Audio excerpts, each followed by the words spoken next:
Samahan niyo nga ako gumawa ng sintrabo dahil ngayon ulit may nag-order sa akin, Mare. Nung mga nakaraang buwan nga, panay ako reklamo na ang tumal ng negosyo at wala akong benta. Ngayon na pagtanto ko nakasalanan ko pala. Wala ka, kung di ka ba naman tamad ka, inunan mo pa ang pagtulog kesa ang magbenta.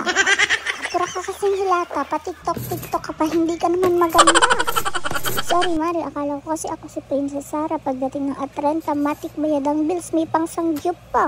Let's go back to business, mga Mari. Ito na nga, lalagyan natin ng phototop yung pinarent ko. Ang gamit ko dyan ay Quaff na glittered. Yan yung binabalik-balikan ng mga customers ko kasi gusto talaga nila yung pagka-glitter niya. Nag-try ako ng ibang brand like L&B pero ayaw nila yan kasi very cute silang yung glittered nun. Gusto nila yung exagerada, parang ako, huy!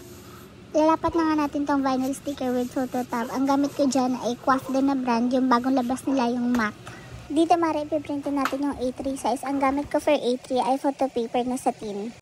Hindi ko na nga lang nailagay kung paano yung process na ginagawa ko. Same lang din yung phototop na gamit ko, pero photo paper yung ginagamit ko for A3 size. Nilalagyan ko lang siya ng double-sided tape, lahat ng gilid. Tapos dun sa gitna, ang inilalagay ko ay glue. Sorry na, Mari, patawarin mo ako. Next time gagawa ako ng tutorial kung paano ko ginagawa yung A3 size na Sintra board. Kaya kung may A3 printer ka, abangan mo ang aking next video. Huy! Alam niyo ba, mga Mari, maikwento ko lang kahit wala kang pakialam. Alam mo ba, Mari, ganito kasi yun. Nagsimula yung printing business ko 2 years ago nung nag-work pa ako sa Picture City. Ang side hustle ko nung time na yun is pag-edit ng caricature sa cellphone lang yun, Mari, ha. Nung time kasi na yun, wala pa akong sariling PC kaya hindi ako maka-edit sa Photoshop. Nakaipon ako sa Gcash ng 10k dahil sa pag-edit ko ng caricature. Kaya ang ginawa ko, bumili ako ng sarili kong printer. Yung una kong printer ay Epson L3210. Nabili ko lang siya ng second hand, Mari, kasi nagtitipid ako 10k lang yung pera ko. Bibili pa ako ng materials.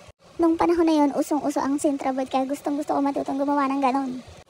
Hanggang sa naipundar na nga ng Epson L3210 ko yung mga sumunod na machine at printers ko. Ang galing, diba? Sintra board talaga ang bread and butter ng small printing business ko. Pag wala akong ibang tanggap, Sintra board ang tumataguyod sa mga bills ko, bakla! Kaya kung ako sa'yo, Mari, huwag kang tatamad-tamad tulad ng kapitbahay mong pal. Gumawa ka na rin ng Sintra. Huy, dito kaya yaman sinasabi ko sa'yo. Tsa! Mari, ilalagay ko dyan sa baba lahat ng materials na ginagamit ko. Ano pang inaantay mo? Ikaw nang bahala. Go mo na yan. Napakadali lang naman netong gawin, Mari. Basta meron kang printer. Pag meron kang tanong, mag-comment ka dyan. Sasagutin kita. Hindi ako madamot sa knowledge. Guys, ito yung gamit ko na nanotape ba yung tawag dito? I'm not sure ha. Ano to? 10 meters. Diba? Mura lang to. Ilalagay ko sa comment section ng link kung saan ko siya nabibili. Kita nyo naman, ang kapal niyan, B.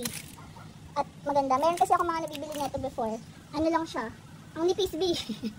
Parang same price tapos ang nipis lang. Ito ang dami niya, diba? Sulit. Yung picture na to, old photo siya. Tapos nirestore ko lang siya ng very light lang. Nag-adjust lang ako ng contrast.